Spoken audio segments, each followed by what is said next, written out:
Welcome to Engineeraj YouTube channel. ಇವತ್ತು ನಾನೇನು ತೊಗೊಂಬಂದಿನಿ, ಅಗ್ನಿವೀರರು ಹೆಂಗೆ ಆಗ್ಬೇಕನ್ನೋ ಸ್ಕೀಮು ಅದ್ರ ಬಗ್ಗೆ ತೊಗೊಂಬಂದಿನಿ. ಅದು ಯಾವ ಸ್ಕೀಮ್ನ ಬರ್ತೈತಿ, ಅಗ್ನಿಪಥ್ ಎಂಬ ಸ್ಕೀಮ್ ಒಳಗಡೆ ಅಗ್ನಿವೀರ ಆಗಿ ಸೆಲೆಕ್ಷನ್ ಆಗ್ಬೋದು. ಈ ಅಗ್ನಿವೀರ ಬರೋಕ್ಕೆ ಹಿಸ್ಟ್ರಿ ಏನೈತಪ್ಪ ಅಂದ್ರೆ 2019ರಲ್ಲಿ ಭಾರತ ದೇಶಕ್ಕೆ ಕೊರೋನಾ ಬರ್ತೈತಿ. ಕೊರೋನಾ ಬಂದಾಗ ರಿಕ್ರೂಟ್ಮೆಂಟ್ ಪ್ರೊಸೆಸ್ ಸ್ಟಾಪ್ ಆಗ್ತೈತಿ. ಯಾವಾಗ ಸ್ಟಾಪ್ ಆಗ್ತೈತಿ ಅಂದ್ರೆ 2020, 21, 22, 23ವರೆಗೂ 3 ವರ್ಷ ಸತತವಾಗಿ ಇಂಡಿಯನ್ ಆರ್ಮಿದಲ್ಲಿ ಯಾವುದೇ ರಿಕ್ರೂಟ್ಮೆಂಟ್ ಆಗಂಗಿಲ್ಲ. ಹಾಗಾಗಿ ಭಾರತ ಸರ್ಕಾರ ಏನು ಮಾಡ್ತಾರೆ, ಒಂದು ಅಗ್ನಿಪಥ್ ಅಂತ ಒಂದು ಸ್ಕೀಮ್ ತೊಗೊಂಬಂದು ಆ ಸ್ಕೀಮಿನಲ್ಲಿ ಅಗ್ನಿವೀರರನ್ನು ಸೆಲೆಕ್ಟ್ ಮಾಡಬೇಕು, ಅನ್ಎಂಪ್ಲಾಯ್ಮೆಂಟ್ನು ಕಡಿಮೆ ಆಗುತ್ತಾ ಅನ್ನೋದೊಂದು ಅವ್ರದ್ದು ಮೋಟೋ ಆಗಿರ್ತೈತಿ. ಮತ್ತು ಇನ್ನೊಂದು ತಿಳ್ಕೊರಿ, ಆ 3 ವರ್ಷಗಳಲ್ಲಿ ಎನ್ಯುವಲಿ ಅಂದರೆ ಪ್ರತಿ ವರ್ಷ ಕೂಡ 50,000 ರಿಂದ 60,000 ಮಿಲಿಟ್ರಿ ಸೋಲ್ಜರ್ಸ್ ರಿಟೈರ್ಡ್ ಆಗ್ತಾ ಬರ್ತಾರೆ. ಹಾಗಾಗಿ ನಮ್ಮ ಮಿಲಿಟ್ರಿ ಕೆಪಾಸಿಟಿ ಕಡಿಮೆ ಆಗಿದ್ದಕ್ಕೆ ಈ ಸ್ಕೀಮ್ ಮುಖಾಂತರ ತೊಗೊಂಡ್ರೆ ಉದ್ಯೋಗನೂ ಕೊಟ್ಟಂಗೆ ಆಕತಿ, ಮುಂದೆ ಅವ್ರಿಗೆ ಒಂದು ದಾರಿನೂ ಆಗ್ತೈತಿ ಅನ್ನೋದ್ರಿಂದ ಈ ಸ್ಕೀಮ್ ತೊಗೊಂಬಂದ್ರೆ ನೀವು ಯಾರಾದರೂ ಈ ಎಲಿಜಿಬಿಲಿಟಿ ನಾ ಎಲ್ಲ ಹೇಳ್ತೀನಲ್ಲ, ಆ ಎಲಿಜಿಬಿಲಿಟಿ ಒಳಗಡೆ ನೀವು ಕೂತ್ಕೋದ್ರೆ ನೀವು ಏನು ಮಾಡಿರಿ, ಅಗ್ನಿವೀರ ಆಗಿ ಸೆಲೆಕ್ಟ್ ಆಗ್ರಿ. Okay, come to the point. ಇದು ಯಾವಾಗ ಬಂತಪ್ಪ ಅಂದ್ರೆ 2022 ಸೆಪ್ಟೆಂಬರಲ್ಲಿ ಇಂಪ್ಲಿಮೆಂಟ್ ಮಾಡಿದ್ರು. ಯಾರು ಮಾಡಿದರು? ಕೇಂದ್ರ ಸರ್ಕಾರದವರು ಮಾಡಿದರು. ಮುಂದೆ ಇದು ಆ್ಯಕ್ಚುಲಿ 2023ರಲ್ಲಿ ಫಸ್ಟ್ ಬ್ಯಾಚು ಹೊರಗಡೆ ಬರ್ತೈತಿ. ಓಕೆ, ಈಗ ಬಿಲೋ ಇದು ಆಫೀಸರ್, ಈ ಪೋಸ್ಟ್ ಯಾವ ಥರ ಇದೆ ಅಂದ್ರೆ ಬಿಲೋ ಆಫೀಸರ್ ಪೋಸ್ಟು, ಆಫೀಸರ್ ಕೆಳಗಿಂತ ಕೆಳಗಡೆ ಇರೋ ಪೋಸ್ಟ್ ಇದು. ಈ ಪೋಸ್ಟಿಗೆ ಎಲಿಜಿಬಲ್ ಯಾರು? ಮೇಲು ಮತ್ತು ಫಿಮೇಲು ಇಬ್ಬರು ಕೂಡ ಎಲಿಜಿಬಲ್ ಆಗಿರ್ತಾರೆ. ಓಕೆ, ಇದು ಇನ್ನೊಂದು ಏನಾಗುತ್ತೆ ಅಂದ್ರೆ ಗೋರ್ಮೆಂಟಿಗೆ ಒಂದು ಬೆನಿಫಿಟ್ ಸಿಗ್ತೈತೆ ಈ ಸ್ಕೀಮಿಂದ. ಹೆಂಗಪ್ಪ ಅಂದ್ರೆ ಆರ್ಮ್ ಫೋರ್ಸ್ ಅಂದ್ರೆ ನೀವು ಪರ್ಮನೆಂಟ್ ರಿಕ್ರೂಟ್ ಮಾಡಿದಾರಂದ್ರೆ ಮಿಲಿಟ್ರಿಯಲ್ಲಿ ರಿಕ್ರೂಟ್ಮೆಂಟ್ ಮಾಡಿದಾಗ 15+ ಇಯರ್ಸ್, 15 ಅಂದ್ರೆ 15 ವರ್ಷ ಅದಕ್ಕಿಂತ ಮೇಲ್ಪಟ್ಟು ಏನಾದರೂ ಅವರು ಸೇವೆ ಸಲ್ಲಿಸಿದಾರಂದ್ರೆ ಅವ್ರಿಗೆ ಲೈಫ್ ಲಾಂಗ್ ಏನು ಕೊಡಬೇಕು? ಪೆನ್ಷನ್ ಕೊಡಬೇಕು. ಬಟ್ ಈ ಸ್ಕೀಮ್ ಓನ್ಲಿ 4 ವರ್ಷದ್ದು ಇರೋದ್ರಿಂದ ಈ ಸ್ಕೀಮಲ್ಲಿ ಲೈಫ್ ಲಾಂಗ್ ಪೆನ್ಷನ್ ಕೊಡೋದಂತ ಸರ್ಕಾರಕ್ಕೆ ಆದಾಯ ಉಳಿತಾಯ ಆಗ್ತೈತಿ. ಬಟ್ ಇದು ನೋಡಪ್ಪ, ಯಾರು ಅಪ್ಲೈ ಮಾಡ್ಬೇಕಂದ್ರೆ ಏಜ್ ಗ್ರೂಪ್ ಬಂದ್ಬಿಟ್ಟು 17.5 to 21 ಇಯರ್ಸ್ ಒಳಗಡೆ ಇದ್ರೆ, ಅಂದ್ರೆ ನೀವು PUC ಫಸ್ಟ್ ಇಯರ್ ಮುಗಿಸಿ ಸೆಕೆಂಡ್ ಇಯರ್ಗೆ ಎಂಟ್ರಿ ಆಗಿದ್ರೆ ನೀವು ಎಲಿಜಿಬಲ್ ಆಗಿರ್ತೀರಿ. ಡಿಗ್ರಿ ಮುಗಿಯೋಕ್ಕಿಂತ ಮುಂಚೆ ಅಂದ್ರೆ 21 ಇಯರ್ಸ್ ಕಂಪ್ಲೀಟ್ ಆಗಿಲ್ಲ ಅಂದ್ರೆ ನಿಮ್ಗೆ ನೀವು ಅವರು ಡೇಟ್ ಆಫ್ ಬರ್ತ್ ಕೊಡ್ತಾರೆ ನೋಟಿಫಿಕೇಶನಲ್ಲಿ. ಆ ಡೇಟ್ ಆಫ್ ಬರ್ತಲ್ಲಿ ನಿಮಗೆ ಬಿಟ್ವೀನ್ ಕುಂತಂದ್ರೆ ನೀವು ಅಪ್ಲೈ ಮಾಡ್ಬೋದು. ಓಕೆ, ಇದು ವರ್ಷದಲ್ಲಿ 2 ಸಲ ಕಾಲ್ಫಾರ್ಮ್ ಮಾಡ್ತಾರೆ. ಪ್ರತಿ ಸಲ ಕಾಲ್ಫಾರ್ಮ್ ಮಾಡಿದಾಗೂ 45,000 to 50,000 ರಿಕ್ರೂಟ್ಮೆಂಟ್ ಮಾಡ್ತಾರೆ. 45,000 to 50,000 ವೇಕೆನ್ಸಿ ಇರ್ತಾವೆ. ಓಕೆ, ವರ್ಷದಲ್ಲಿ 2 ಸಲ ಮಾಡ್ತಾರೆ. ಅವ್ರನ್ನ ಸೆಲೆಕ್ಷನ್ ಮಾಡಿದವ್ರನ್ನ ಎಲ್ಲೆಲ್ಲಿ ಯೂಟಿಲೈಸ್ ಮಾಡ್ಕೊತಾರೆ, ಎಲ್ಲೆಲ್ಲಿ ಯೂಸ್ ಮಾಡ್ತಾರೆ ಅಂದ್ರೆ Indian army, Indian navy, Indian ಏರ್ಫೋರ್ಸಲ್ಲಿ ಯೂಸ್ ಮಾಡ್ಕೊತಾರೆ. ಸೆಲೆಕ್ಷನ್ ಆದವ್ರಿಗೆ 6 ತಿಂಗಳು ಫಸ್ಟ್ ಪ್ರಿಲಿಮಿನರಿ ಟ್ರೈನಿಂಗ್ ಇರ್ತೈತಿ. ಆಮೇಲೆ 3.5 ಇಯರ್ಸ್ ಪರ್ಮನೆಂಟ್ ಅವರು ಎಲ್ಲೆಲ್ಲಿ ಯೂಸ್ ಮಾಡ್ಕೋಬೇಕಲ್ಲ ಟ್ರೈನಿಂಗ್ ಕೊಟ್ಟು ಅಲ್ಲಿ ಯೂಸ್ ಮಾಡ್ಕೊತಾರೆ. ಇದು ನಿಮ್ಮ ಮಾಹಿತಿಗಾಗಿ ತಿಳ್ಕೊರಿ. ನಂಬರ್ ಆಫ್ ಪೋಸ್ಟ್ ಹೇಳಿದ್ದೀನಿ ನಿಮ್ಗೆ. ಪ್ರತಿ ರಿಕ್ರೂಟ್ಮೆಂಟಲ್ಲಿ 45,000 ರಿಂದ 50,000 ರಿಕ್ರೂಟ್ಮೆಂಟ್ ಮಾಡ್ಕೊತಾರೆ, ವೇಕೆನ್ಸಿ ಕ್ರಿಯೇಟ್ ಮಾಡಿ ತೊಗೊತಾರೆ. ನಿಮ್ಗೆ ಇನ್ನೊಂದು ತಿಳ್ಕೊರಿ, ನಿಮ್ಗೆ 4 ಇಯರ್ಸ್ ನೀವು ಅಲ್ಲೇ ವರ್ಕ್ ಮಾಡಿದಿರಿ, ಅಗ್ನಿವೀರ ಆಗಿ ವರ್ಕ್ ಮಾಡಿದ್ರಿ ಅಂದ್ರೆ ಬೇಸ್ಡ್ ಆನ್ ಯುವರ್ ಪರ್ಫಾರ್ಮೆನ್ಸ್ ನಿಮಗೆ ಏನು ಮಾಡ್ತಾರೆ, 25% ಆಫ್ 50,000 ಏನು 25% ಆಫ್ 50,000 ಪರ್ಮನೆಂಟ್ ಆರ್ಮ್ಡ್ ಫೋರ್ಸಿಗೆ ತೊಗೊತಾರೆ. ಅಂದ್ರೆ ಪರ್ಮನೆಂಟ್ ಅಂದ್ರೆ ನೀವು ಆಮೇಲೆ ಮುಂದೆ 11 ವರ್ಷಗಳು ಸತತವಾಗಿ ಸೇವೆ ಸಲ್ಲಿಸಿದ್ರಿ ಅಂದ್ರೆ ನಿಮಗೂ ಪೆನ್ಷನ್ನು ಲಾಗು ಆಗುತ್ತೆ. ಇನ್ನು 25% ಅಂದ್ರೆ ಹೆಂಗಪ್ಪ, 50ರಲ್ಲಿ 50%, 25 ಮಿನಿಮಮ್ಮು ಒಂದು ಬ್ಯಾಚಲ್ಲಿ 12,000 ಕ್ಯಾಂಡಿಡೇಟನ್ನು ಏನು ಮಾಡ್ತಾರೆ, ಪರ್ಮನೆಂಟ್ ಮಾಡ್ಕೊತಾರೆ. ಹೀಗಾಗಿ ಇವ್ರಿಗೆ ಟ್ರೈನಿಂಗ್ ಕೊಡುವ ಏನಂತಾರೆ ಡ್ಯೂರೇಷನ್ ಕೂಡ ಆ ಸರ್ಕಾರಕ್ಕೆ ಉಳಿತೈತಿ. ಹಾಗಾಗಿ ಇದನ್ನು ತೊಗೊಂಬಂದಾರೆ. ಇನ್ನು ಯಾವ ಪೋಸ್ಟಿಗೆ ರಿಕ್ರೂಟ್ಮೆಂಟ್ ಮಾಡ್ಕೊತಾರೆ, ನೀವು ಒಂದು ವೇಳೆ ರಿಕ್ರೂಟ್ಮೆಂಟ್ ಆದರೆ, ನೀವು ಸೆಲೆಕ್ಷನ್ ಆದ್ರೆ ನೀವು ಯಾವ ಪೋಸ್ಟಿಗೆ ನಿಮ್ಮನ್ನು ಯೂಸ್ ಮಾಡ್ಕೊತಾರೆ ಅಂದ್ರೆ ಡ್ರೈವರು, ಗನ್ನರ್ ಮತ್ತು ರೇಡಿಯೋ ಆಪರೇಟರ್ ಅಂತ ಇರ್ತೈತಿ, ಮತ್ತು ಟೆಕ್ನಿಕಲ್ ಅಸಿಸ್ಟೆಂಟ್ ಅಂತ ಇರ್ತೈತಿ, ಕ್ಲರ್ಕ್ ಅಂತ ಇರ್ತೈತಿ. ಈ ಥರ ಕೆಲವೊಂದಿಷ್ಟು ಪೋಸ್ಟ್ಗಳಿದಾವೆ ಮಿಲಿಟ್ರಿಯಲ್ಲಿ. ಆ ಪೋಸ್ಟ್ಗಳಲ್ಲಿ ನಿಮ್ಮ ಕಡೆಯಿಂದ ಕೆಲಸ ತಗೋತಾರೆ ಅವರು. ಓಕೆ, ಇನ್ನು ಎಜುಕೇಷನ್ ಕ್ವಾಲಿಫಿಕೇಷನ್ ಏನಿರಬೇಕು, ನೀವು ಅಗ್ನಿವೀರ ಆಗ್ಬೇಕಂದ್ರೆ ಎಜುಕೇಷನ್ ಕ್ವಾಲಿಫಿಕೇಶನ್ ಏನಿರ್ಬೇಕಪ್ಪ ಅಂದ್ರೆ 10th ಪಾಸ್ ಆದ್ರೆ ನಡೀತೈತಿ. 10th ಪಾಸ್ ಎಷ್ಟು ಪರ್ಸೆಂಟೇಜಲ್ಲಿ ಮಾಡಿರ್ಬೇಕು? 45% ಜನರಲ್ ಡ್ಯೂಟಿ ಮಾಡಿದ್ರೆ ನೀವು 10th ಪಾಸ್ ಆಗಿದ್ರು ಓಕೆ. ಅದು ಬಟ್ 45% ಇರಬೇಕು. ಒಂದು ವೇಳೆ ಕೆಲವೊಂದಿಷ್ಟು ಕ್ಲರಿಕಲ್ ಪೋಸ್ಟ್ ಅಂತಿದ್ದಾವೆ, ಅದರಲ್ಲಿ ಕೆಲವೊಂದಿಷ್ಟು ಟೆಕ್ನಿಕಲ್ ಅಸಿಸ್ಟೆಂಟ್ ಪೋಸ್ಟ್ಗಳಿದಾವೆ. ಅಲ್ಲಿ ಏನು ಬೇಕು? 10+2 ಅಂದ್ರೆ SLC ಮತ್ತು PUC ಆಗಿರಬೇಕು. PUCಯಲ್ಲಿ ಏನಾದರೂ ನೀವು PCM ತೊಗೊಂಡಿದ್ರೆ PCMಲ್ಲಿ ಅಬೌವ್ 50% 3 ಸಬ್ಜೆಕ್ಟ್ ಕೂಡಿದ್ರೆ ಅಬೌವ್ 50% ಆಗಿರಬೇಕು. ಅವಾಗ ಏನು ಮಾಡ್ತಾರೆ? ನಿಮ್ಮನ್ನ ಟೆಕ್ನಿಕಲ್ ಗ್ರೌಂಡಲ್ಲಿ ಟೆಕ್ನಿಕಲ್ ಅಸಿಸ್ಟೆಂಟ್ ಅಂತ ತಗೋತಾರೆ. ಓಕೆ, ಇದು ತುಂಬ ಒಳ್ಳೆ ಪೋಸ್ಟು. ನೀವೇನಾದರೂ PUC ಸೈನ್ಸ್ ಮಾಡಿದ್ರೆ ಕಂಪ್ಲೀಟ್ ಮಾಡ್ಲಿಕ್ಕೆ ಬಂದಿದ್ರೆ ಅಂದ್ರೆ ಅಪ್ಲೈ ಮಾಡಿ. ಒಳ್ಳೆ ಗ್ರೋತ್ ಇದೆ. ಅದು ಗ್ರೌಂಡ್ ಡ್ಯೂಟಿನೂ ಅಲ್ಲ, ಈಸಿಯಾಗಿ ನೀವು ಮಾಡ್ಬೋದು ಆದಂಥ ಪೋಸ್ಟು. ಓಕೆ, ಇದು ಎಜುಕೇಷನ್ ಕ್ವಾಲಿಫಿಕೇಷನ್ ಆಯಿತು. ಇನ್ನು ಡೇಟ್ ಆಫ್ ಬರ್ತ್, ಈಗ ನಿಮ್ಗೆ ನೆಕ್ಸ್ಟ್ ರಿಕ್ರೂಟ್ಮೆಂಟ್ ಬರೋದು 2026ರಲ್ಲಿ ಬರ್ತೈತಿ. 2026ರಲ್ಲಿ ಬಂದ ನೋಟಿಫಿಕೇಶನ್ನು ಆಲ್ಮೋಸ್ಟು 99% 2005 ಮತ್ತು 2008 ಮಧ್ಯೆ ಜನಿಸಿದವ್ರಿಗೆ ಬರ್ತೈತಿ. ಅದನ್ನು ನೋಟಿಫಿಕೇಶನ್ ಬಂದ ಮೇಲೆ ಯಾವ ಡೇಟ್ ಅಂತ ನೀವು ಮುಂದೆ ತಿಳಿದುಕೊಳ್ಳಬೇಕು. ಓಕೆ, ಏನಪ್ಪ ಫಿಸಿಕಲ್ ಸ್ಟ್ಯಾಂಡರ್ಡ್ ಏನಿರಬೇಕು? ನೀವು ಅಗ್ನಿವೀರ ಆಗ್ಬೇಕಂದ್ರೆ ಫಿಸಿಕಲ್ ಸ್ಟ್ಯಾಂಡರ್ಡ್ ನಿಮ್ಮ ಹತ್ರ ಇದೆಯಲ್ಲ, ನಿಮ್ಮ ದೈಹಿಕವಾಗಿ ಎಷ್ಟು ಇದ್ದಿದ್ದೀರಿ ಅನ್ನೋದು ಭಾಳ ಇಂಪಾರ್ಟೆಂಟ್ ಆಗ್ತೈತಿ. ಅದರೊಳಗೆ ಫಸ್ಟ್ ಮೇನ್ ಪಾಯಿಂಟ್ ಏನಂದ್ರೆ ಹೈಟ್ ಎಷ್ಟು ಇರಬೇಕು? 166 ಸೆಂಟಿಮೀಟರ್ ಇರಲೇಬೇಕು. 166 ಸೆಂಟಿಮೀಟರ್ ಇರಬೇಕು. ಮತ್ತು ಚೆಸ್ಟ್ ಬಂದ್ಬಿಟ್ಟು 77 ಸೆಂಟಿಮೀಟರ್ ಇರಬೇಕು. ಎಕ್ಸ್ಪೆನ್ಷನ್ ಇಲ್ಲದೆ ಇದ್ದಾಗ, ಎಕ್ಸ್ಪೆನ್ಷನ್ ಅಂದ್ರೆ ಉಬ್ಬಿಸಿದಾಗ ನಿಮ್ಮದು +5 ಆಗಬೇಕು. ಓಕೆ, ಇದಾಗಿತ್ತು ನಿಮ್ಮ ಬೇಸಿಕ್ಸ್. ಇವಾಗ ನಾನು ಏನು ಹೇಳ್ತೀನಿ, ನೀವು ಇಂಡಿಯನ್ ಆರ್ಮಿಯಲ್ಲಿ ಅಗ್ನಿವೀರರಾಗಿ ಜಾಯ್ನ್ ಆಗ್ಬೇಕಂದ್ರೆ ವಾಟ್ ಟು ಡೂ, ಏನು ಮಾಡಬೇಕು? ಓಕೆ, ಯಾವ ವೆಬ್ಸೈಟಿಗೆ ಹೋದ್ರೆ ಏನು ಮಾಡಿದ್ರೆ ನಿಮ್ಗೆ ಆಗುತ್ತೆ ಅಂತ ನಾನು ಹೇಳ್ತೀನಿ. ಓಕೆ, ಈಗ ಬಂದ್ಬಿಡ್ರಿ.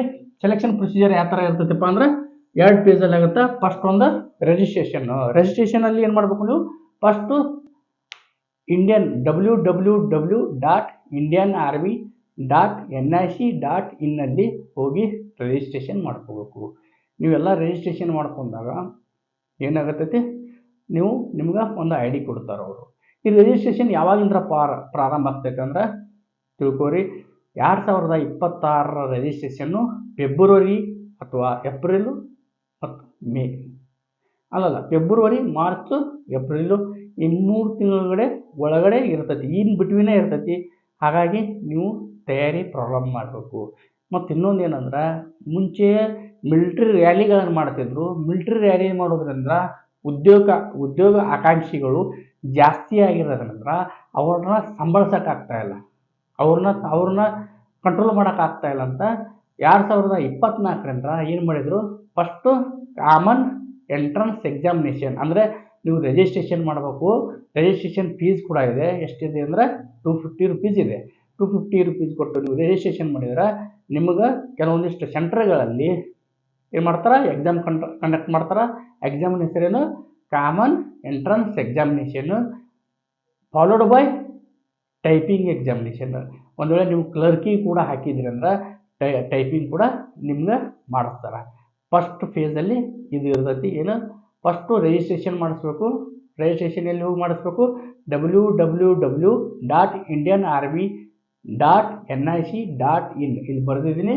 ಕಾಣದೇ ಇದ್ರೆ ನಾನು ಹೇಳಿದ್ದೀನಿ. ರಿಜಿಸ್ಟ್ರೇಷನ್ ಫೀಸು ಕೇವಲ 250 ರೂಪಾಯಿಗಳು ಮಾತ್ರ. ಇನ್ನು ನೋಟಿಫಿಕೇಶನ್ ಯಾವಾಗ ಬರ್ತೈತಪ್ಪ? ರಿಜಿಸ್ಟ್ರೇಷನ್ ಯಾವಾಗ ಇರ್ತೈತೆ ಅಂದ್ರೆ ಫೆಬ್ರವರಿ, ಮಾರ್ಚ್, ಏಪ್ರಿಲ್ ಇದರ ಒಳಗಡೆ ಇರ್ತೈತಿ. ನೀವು ಫೆಬ್ರವರಿ ಹತ್ರ ಅಲರ್ಟ್ ಆಗಿರಬೇಕು, ಚೆಕ್ ಮಾಡ್ತಾ ಇರಬೇಕು. ಇಂಡಿಯನ್ ಆರ್ಮಿ ಅಲ್ಲಿ ಜಾಯ್ನಿಂಗ್ ಅಲ್ಲಿ ಇದೆಯಲ್ಲ, ಹೇಳಿ ವೆಬ್ಸೈಟಲ್ಲಿ ಚೆಕ್ ಮಾಡ್ತಾ ಇರಬೇಕು. ಇನ್ನು ಸೆಲೆಕ್ಷನ್ ಪ್ರೊಸೀಜರು 2-3 ಹಂತದಲ್ಲಿ ನಡೀತೈತಿ. ಫಸ್ಟ್ ಒಂದು ನಿಮ್ಗೆ ಆಲ್ರೆಡಿ ಹೇಳಿದ್ದೀನಿ, ಕಾಮನ್ ಎಂಟ್ರೆನ್ಸ್ ಎಕ್ಸಾಮಿನೇಷನ್ ತಗೋತಾರೆ. ಅದರಲ್ಲಿ ನಿಮ್ಗೆ ಕಟಾಪ್ ಎಷ್ಟು ಪೋಸ್ಟ್ ಇದಾವೆ ಆ ರೇಷೋದಲ್ಲಿ ಏನಾದರೂ ನೀವು ಕುಂತ್ರೆ ನಿಮ್ಮನ್ನ ಏನು ಮಾಡ್ತಾರೆ? ಫಿಸಿಕಲ್ ಸ್ಟ್ಯಾಂಡರ್ಡಿಗೆ ಕರೀತಾರೆ. ಫಿಸಿಕಲ್ ಸ್ಟ್ಯಾಂಡರ್ಡ್ ಒಳಗಡೆ ಯಾವ ಥರ ಇರ್ತೈತಪ್ಪ ಅಂದ್ರೆ, ಪೇಜ್ 1 ನೀವು ಎಕ್ಸಾಮ್ ಕ್ಲಿಯರ್ ಮಾಡಿದ್ರಿ ಅಂತ ತಿಳ್ಕೊರಿ, ಕಟಾಪ್ನೂ ಆಯಿತು. ಪೇಜ್ 1 ಎಕ್ಸಾಮಿನೇಷನು ಮ್ಯಾಕ್ಸಿಮಮ್ಮು ಜೂನಲ್ಲಿ ನಡೀತೈತಿ, ಜುಲೈಯಲ್ಲಿ ನಡೀತೈತಿ, ನೆನ್ಪಿಟ್ಕೋರಿ ಫಸ್ಟ್ ಎಕ್ಸಾಮಿನೇಷನ್. ಇನ್ನು ಎಕ್ಸಾಮಿನೇಷನಲ್ಲಿ ಯಾವ ಥರ ಕ್ವಶನ್ ಕೇಳ್ಬೋದು ಅಂತಂದ್ರೆ, ಓನ್ಲಿ ಬೇಸಿಕ್ ಲೆವೆಲ್ ಕೇಳ್ತಾರೆ. ಬೇಸಿಕ್ ನೀವು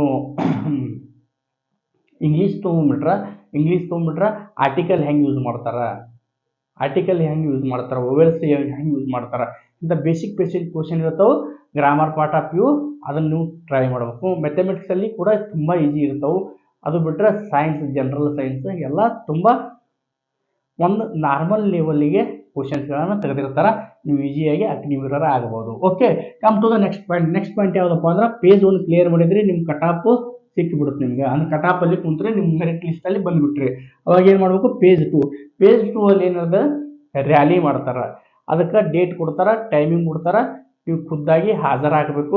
ಅವ್ರು ಏನೇನು ತೊಗೊಂಡು ಬಂದಿದ್ದಾರೆ ಅವನ್ನೆಲ್ಲ ತೊಗೊಂಡು ಹೋಗ್ಬೇಕು. ಅಡ್ಮಿಟ್ ಕಾರ್ಡು ಅವ್ರು ಕೆಲವೊಂದಿಷ್ಟು ಡಾಕ್ಯುಮೆಂಟ್ ಹೇಳ್ತಾರೆ, ಅದ್ರ ಒಳಗಡೆ ನಿಮ್ಮ ಅಡ್ಮಿಟ್ ಕಾರ್ಡ್ಗಡೆ ಅವೆಲ್ಲ ಡಾಕ್ಯುಮೆಂಟ್ಗಳನ್ನು ತೊಗೊಂಡು ನೀವು ನೇರವಾಗಿ ಎಲ್ಲಿ ಹೋಗ್ಬೇಕು, ರ್ಯಾಲಿಗೆ ಹೋಗ್ಬೇಕು. ಇನ್ನು ರ್ಯಾಲಿಗೆ ಹೋದ ತಕ್ಷಣ ನಿಮ್ಗೆ 2-3 ಟೆಸ್ಟ್ಗಳಿದಾವೆ, ವೆರಿ ಇಂಪಾರ್ಟೆಂಟ್. ಫಸ್ಟ್ ಏನು ಮಾಡ್ತಾರೆ, ನಿಮ್ಗೆ ಫಿಸಿಕಲ್ ಫಿಟ್ನೆಸ್ ಟೆಸ್ಟ್ ಮಾಡ್ತಾರೆ. ಫಿಸಿಕಲ್ ಫಿಟ್ನೆಸ್ ಟೆಸ್ಟ್ ಅದೇನೇನು ಒಳಗೊಂಡಿರ್ತೈತಿ ಅಂದ್ರೆ 1.6 ಕಿಲೋಮೀಟರ್ ಅಂದ್ರೆ 1600 ಮೀಟರನ್ನು ನೀವು ರನ್ ಮಾಡಬೇಕು. ಆ ರನ್ ಮಾಡೋದ್ರ ಮ್ಯಾಗ if you are excellent runner, ಒಂದು ವೇಳೆ ಎಕ್ಸಲೆಂಟ್ ಆಗಿ ರನ್ ಮಾಡಿದರೆ ಅಂದರೆ ಅವರು ಕೊಟ್ಟಿರುವ ಟೈಮ್ ಒಳಗಡೆ ನೀವು ರನ್ ಮಾಡಿದರೆ ನಿಮಗೆ ಔಟ್ ಅಂದರೆ ಮಾರ್ಕ್ಸ್ ಕೊಟ್ಟಿದ್ದಾರೆ. ಅವರು 4 ಗ್ರೂಪ್ ಮಾಡಿದ್ದಾರೆ. ಅದರಲ್ಲಿ ಹೆಂಗೆ ಗ್ರೂಪ್ ಮಾಡಿದಾರಪ್ಪ ಅಂದ್ರೆ 1600 ಮೀಟರ್ ಓಡಲು 5 ಮಿನಿಟ್ 30 ಸೆಕೆಂಡ್ ಇಂದ 6 ಮೀಟರ್ 15 ಸೆಕೆಂಡ್ವರೆಗೂ ಟೈಮ್ ಕೊಟ್ಟಿದ್ದಾರೆ. ನೀವು ಏನಾದರೂ ಎಕ್ಸಲೆಂಟ್ ಅಂದ್ರೆ 5 ಮಿನಿಟ್ 30 ಸೆಕೆಂಡ್ ಒಳಗಡೆ ಓಡಿದ್ರಿ ಅಂದ್ರೆ ನೀವು ಗೆಟ್ 60 ಮಾರ್ಕ್ಸ್. ನಿಮ್ಗೆ ಎಷ್ಟು ಸಿಗ್ತೈತಿ, 60 ಮಾರ್ಕ್ಸ್ ಸಿಗ್ತೈತಿ. ಇಲ್ಲಿ ಕೂಡ ಮಾರ್ಕ್ಸ್ ಕೌಂಟ್ ಮಾಡ್ತಿದ್ದಾರೆ ಅವರು. ಮತ್ತು ನೀವು ಲೋಯೆಸ್ಟ್ ಅಂದರೆ ಇಲ್ಲ ನಾನು ಸ್ವಲ್ಪ ಲೇಟಾಗಿ ಓಡಿದೆ ಅಂದ್ರೆ ಅದನ್ನು ಕೂಡ 1600 ಮೀಟರ್ ಎಷ್ಟು ನಿಮಿಷಗಳ ಒಳಗಡೆ ಓಡಬೇಕಂದ್ರೆ 6 ಮಿನಿಟ್ 15 ಸೆಕೆಂಡ್ ಒಳಗಡೆ ಓಡಬೇಕು. ನೀವು ಒಂದು ವೇಳೆ ಅಷ್ಟು ಸೆಕೆಂಡ್ಗಳ ಒಳಗಡೆ ಓಡಿದ್ರಿ ಅಂದ್ರೆ ನಿಮ್ಗೆ 24 ಮಾರ್ಕ್ಸ್ ಕೊಡ್ತಾರೆ. ಎಷ್ಟು ಕೊಡ್ತಾರೆ, 24 ಮಾರ್ಕ್ಸ್ ಕೊಡ್ತಾರೆ. ಇನ್ ಬಿಟ್ವೀನ್ ಬಂದು 2 ಗ್ರೂಪ್ಗಳಲ್ಲಿ ಒಂದು 36 ಮಾರ್ಕ್ಸು, ಒಂದು 48 ಮಾರ್ಕ್ಸ್ ಕೊಡ್ತಾರೆ. ಈ ಮಾರ್ಕ್ಸ್ ಕೂಡ ವೆರಿ ಇಂಪಾರ್ಟೆಂಟ್ ಆಗುತ್ತೆ. ಯಾಕಂದ್ರೆ ನಿಮ್ಮ ಸೀನಿಯಾರಿಟಿ ನಿಮ್ಮದು ಮುಂದೆ ಪರ್ಮನೆಂಟ್ ಮಿಲಿಟ್ರಿ ಆರ್ಮ್ಡ್ ಫೋರ್ಸ್ ಒಳಗಡೆ ಇರಬೇಕಂದ್ರೆ it will count, definitely it will count. ಯಾಕಂದರೆ ಮೆರಿಟ್ ಲೆವೆಲಲ್ಲಿ ಹೈ ಇರ್ತೀರಿ. ಅಗ್ನಿವೀರರಾದವರು ಮುಂದೆ ಸೋಲ್ಜರ್ ಆಗಿ ಸೇವೆ ಸಲ್ಲಿಸ್ತೀರಿ. ಅದು ನಿಮ್ಮ ಕನಸು ಕೂಡ ಆಗಿರ್ತೈತೆ ಅಲ್ಲಿ ಹೋದಾಗ. Okay, come to the point. Next ಇನ್ನು ಫುಲ್ ಅಪ್ಸ್ ಎಷ್ಟು ಇರಬೇಕು, ನೀವು 10 to 6 ಮಾಡಬೇಕು. 10 to 6 ಮಾಡಿದಾಗ ಅಲ್ಲಿ ಕೂಡ ಮಾರ್ಕ್ಸ್ ಇದು ಮಾಡಿದರೆ ಏನಪ್ಪ ಅಂದ್ರೆ 40 ಮಾರ್ಕ್ಸ್ to 16 ಮಾರ್ಕ್ಸು, 40 ಮಾರ್ಕ್ಸ್ ಇದಂದ್ರೆ 16 ಮಾರ್ಕ್ಸ್ ಕೊಟ್ಟಿದ್ದಾರೆ. If are excellent pull ups ಮಾಡಿದ್ರೆ ನಿಮಗೆ ಔಟ್ 40 ಮಾರ್ಕ್ಸ್ ಸಿಗುತ್ತೆ.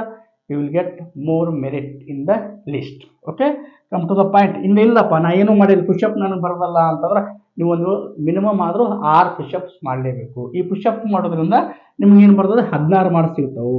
Okay, come to the next point. ಇನ್ನು 9 ಫೀಟ್ ಡಿಚ್ ಅಂತ ಹೇಳಿದಾರೆ. 9 ಫೀಟ್ ಡಿಚ್ ಇನ್ನೊಂದು ನೆಕ್ಸ್ಟ್ ಫಿಸಿಕಲ್ ಫಿಟ್ನೆಸ್ ಟೆಸ್ಟಲ್ಲಿ ಇನ್ನೊಂದು ಜಿಗ್ಜಾಗ್ ಬ್ಯಾಲೆನ್ಸು. ನಿಮಗೆ ಇದು ಬ್ಯಾಲೆನ್ಸ್ ಇರ್ತೈತಿ, ಅದು ಜಿಗ್ಜಾಗ್ ಇರ್ತೈತಿ. ಆ ಮ್ಯಾನರ್ ನೀವು ಬ್ಯಾಲೆನ್ಸ್ ಮಾಡಬೇಕು.